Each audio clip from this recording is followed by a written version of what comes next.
My beautiful people, welcome back to my channel.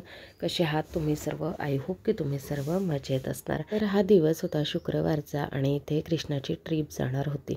So तो पिकनिकला जाणार होता आणि आम्ही थोडंसं नर्वस होतो, कारण एवढ्या लांब त्याला आम्ही एकट्याला कधीच सोडलेलं नव्हतं आणि पहिल्यांदाच त्याची ट्रीप जी आहे ती इतक्या लांब जाणार होती. तो स्वतः खूप जास्त हॅप्पी होता, खूप एक्सायटेड होता. पण जसं ट्रॅव्हलमध्ये बसला ना, तर त्याला पण थोडंसं रडायला येत होतं, की म्हणजे त्याला असं काहीतरी वेगळंच वाटत होतं, की मी चाललो आहे मम्मी पप्पाला सोडून म्हणून. आणि मला तर बिलकुल म्हणजे त्याला सोडायचंच नव्हतं. पण एक असतं ना, की नेक्स्ट डे स्कूलमध्ये गेल्यावर सर्व मुलं पिकनिकबद्दल डिस्कस करतात आणि मग तेव्हा जी मुलं गेलेली नसतात त्यांना वाटतं, की आपल्याला का पाठवलं नसेल. त्या हेतूने मग आम्ही ठरवलं होतं, की ठीक आहे त्याला पाठवायचं. हे बघा, स्कूलचे जे टीचर असतात ना, ते त्यांच्या स्वतःच्या जिम्मेदारीवर त्यांना घेऊन जातात. सो त्यांचं ते काम असतं, की मुलांना व्यवस्थित केअरफुली घरी घेऊन यायचं. एवढे छोटे मुलं आपण घेऊन चाललो आहे, तर आपल्यापेक्षा जास्त काळजी टीचर लोकांना असते आणि ते नक्कीच मुलांची खूप छान प्रकारे काळजी घेतात. पण एक आईवडील म्हणून आपल्याला जे असतं ना आतून, की करायचं की नाही करायची आपण ही गोष्ट आपल्या मुलांसोबत, ते एक कुठंतरी मला होत होतं. आणि हे दरवेळेस असतं. लास्ट इयरला पण मी त्याचा ब्लॉग शेअर केलेला आहे. तेव्हा तर इथंच बदलापूरमध्येच त्याची पिकनिक गेलेली, पण तरीही मला रडायला येत होतं. हे मी तुमच्यासोबत शेअर केलेलं आणि ह्यावेळेससुद्धा मी रडली होती आणि मला रडताना पाहून तोसुद्धा रडत होता. सो माहीत नाही हे असं कशामुळे होतं, पण मला नाही होत त्याला दूर सोडावंसं आणि कुठेच मी त्याला सोडूच शकत नाही माझ्याशिवाय. त्यामुळे ना मला थोडी भीती वाटत होती. पण म्हटलं ठीक आहे, त्याला पण थोडी सवय होईल आणि एकटा कुठंतरी तो एन्जॉय करेल, नेहमीच आमच्यासोबत असतो म्हणून. तर मग आम्ही त्याला जाऊ दिलेलं होतं. त्यानंतर घरी आल्यावर सकाळीच मी मशीनमध्ये कपडे लावलेले होते. जसं मी तुम्हाला सांगते, की सकाळी 7 वाजताच कपडे धुवावे लागतात पाणी आल्यावर, तर तेव्हाच मशीन ऑन केलेलं होतं. मग घरी आल्यावर मी आधी कपडे टाकले वाळवत आणि मग नंतर जेवण बनवायला घेतलं. जेवणामध्ये जे आहे बाजरीच्या भाकरी आणि मटणाचा रस्सा मला बनवायचा होता. घरात बरीचशी कामं पडलेली होती आणि आज जी आहे ती थोडी शांततेत कामं होणार होती, कारण कृष्णा जे आहे सकाळी 10 वाजता गेलेला, तो संध्याकाळी 5 वाजता येणार होता. पण तरी यायला त्याला लेट झालेलं. 5 वाजेचा तो 6 वाजता आला आणि घरातली जी कामं आहे ती थोडी चांगल्या प्रकारे म्हणजे शांततेत झाली माझी. नाहीतर दररोज काय असतं, खूप धावपळ असते, की 12 वाजता त्याला घ्यायला जायचं आहे, त्याची स्कूल सुटणार आहे, या गोष्टीकडे लक्ष असतं आणि मग त्यामुळे खूप धावपळीत कामं करावी लागतात. पण आज खूप रिलॅक्स डे होता म्हणून म्हटलं चला आज निवांत कामं करूया. तशी एक्स्ट्रा कामं मला करायची होती, पण त्या दिवशी काही झाली नाही ती कामं, कारण हीच कामं करत करत ना जीव दमून गेला आणि मग मी पण थोडंसं रिलॅक्स करायला घेतलं, कारण त्या दिवशी पूर्ण दिवस कामं करत होती. मग म्हटलं संध्याकाळचा जो 1 तास आहे तो तरी थोडासा आराम करावा आणि मग कृष्णाला घ्यायला जावं, हे असं आम्ही ठरवलेलं होतं. सर्वात आधी मी बेड वगैरे व्यवस्थित क्लीन करून घेतला, अंघोळ वगैरे करून घेतली आणि मग नंतर हे सिंक वगैरे जे होतं ते व्यवस्थित क्लीन करून घेतलं. वॉशरूम जे आहेत ते मी सकाळीच क्लीन करून घेते, पण हे जे सिंक होतं ते राहून गेलेलं होतं म्हणून म्हटलं चला आता याला पण क्लीन करून घेऊया, कारण जोपर्यंत सर्व साफसफाई होत नाही ना तोपर्यंत मनाला व्यवस्थित वाटत नाही.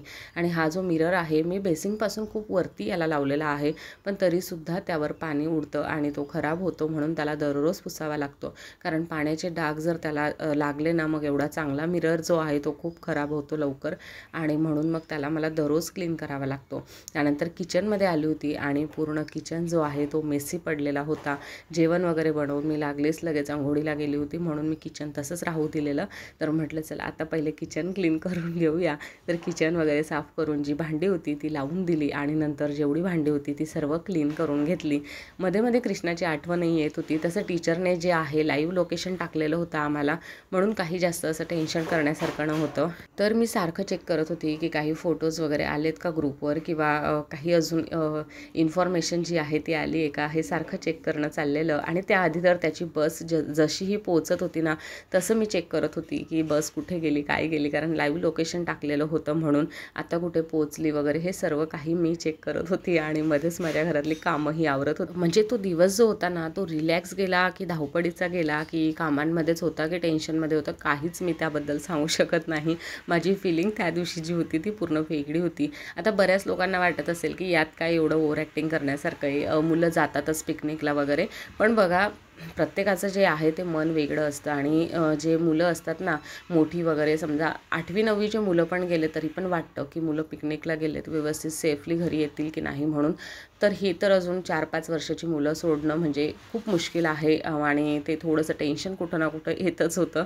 पण असो, घरातली जी कामं आहेत ती पण झाली व्यवस्थित आणि फायनली बसेस ज्या आहेत त्या रिटर्न आल्या आणि मी एवढी हॅप्पी होती ना की काय सांगू. म्हणजे मला आनंदच माझा वेगळा होता आणि तो पण खूप खुश होता. आणि त्याने तर उतरल्याबरोबर एकच आन्सर दिलं, मम्मा मी तुला खूप मिस केलं तिथे.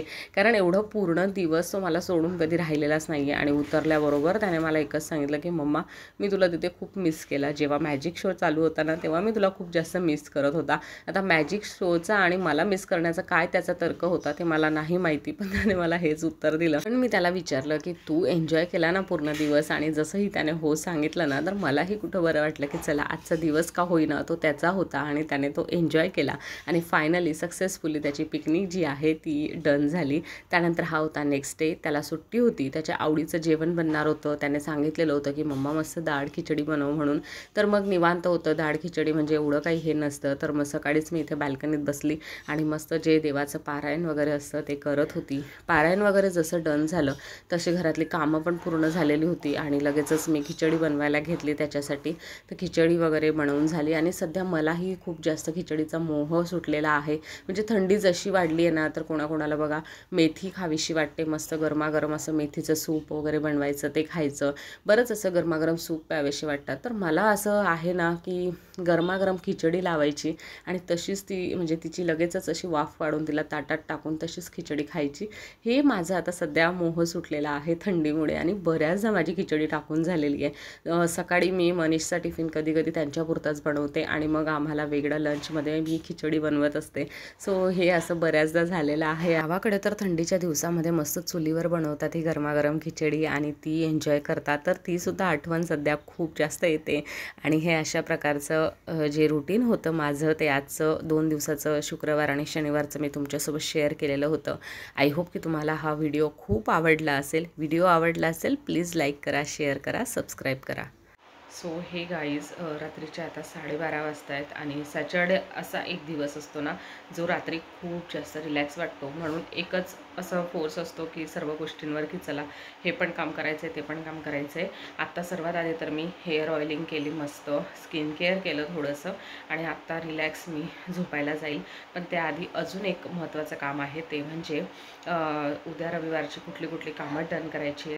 सो ग्रॉसरी शॉपिंग वगैरे असेल काही ते सर्व मी आता लिहून ठेवते. काही महत्त्वाची कामं आहेत घरातली, फॅन वगैरे क्लीन करून घ्यायचं आहे नवऱ्याकडून, ते सर्व काही आत्ता सगळं मी लिहून ठेवते की उद्या मला कुठली कामं डन करायची आहेत. लिहिलेलं राहिलं ना तर ते मला थोडं सोपं वाटतं. बॅकग्राऊंड व्हॉईस थोडासा इग्नोर करा कारण दोघांची फुल मस्ती चालली आहे आणि अजूनही झोपलेला नाही आहे. मी पण थोडंसं आज त्याला जाऊ देते कारण सकाळी मला थोडंसं लेट उठायचं राहतं म्हणून तोही लेट उठला पाहिजे एवढं माझं लक्ष असतं की तो पण लेट उठला पाहिजे. म्हणून थोडंसं सॅटर्डे असतो आमचा की टाईमपास चालू असतो.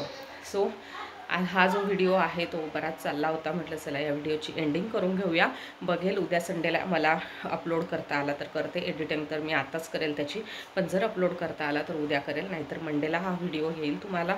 सो चला या व्हिडिओला इथंच थांबवते, भेटते लवकर पुढच्या व्हिडिओमध्ये. तोवर तुम्ही स्वतःची काळजी घ्या.